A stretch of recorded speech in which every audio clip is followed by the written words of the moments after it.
न सांगता मिळालेल्या गोष्टींमध्ये तर आनंदच असतो, पण सांगून मिळालेल्या गोष्टीमध्ये सुद्धा आनंद असतो बरं का.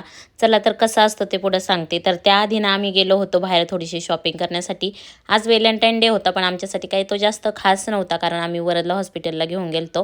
सकाळपासून नाश्ता पण नव्हता केला, म्हणून डायरेक्ट दुपारी जेवण करायचं ठरवलं आणि जेवण बाहेर करायचं ठरवलं. हॉटेलचा बाहेरचा एंट्रन्स तर खूपच छान होता, थीम खूप छान होती. जिथं खेळणी दिसतील ना तिथं मुलांचं लगेच खेळणं चालू होतं. इथं महाराजांचं दर्शन झालं छान असं. त्यानंतर आम्ही इथं जेवण करायला बसलो, तर ह्या टेबलवरती हे आर्टिफिशियल फूल होतं.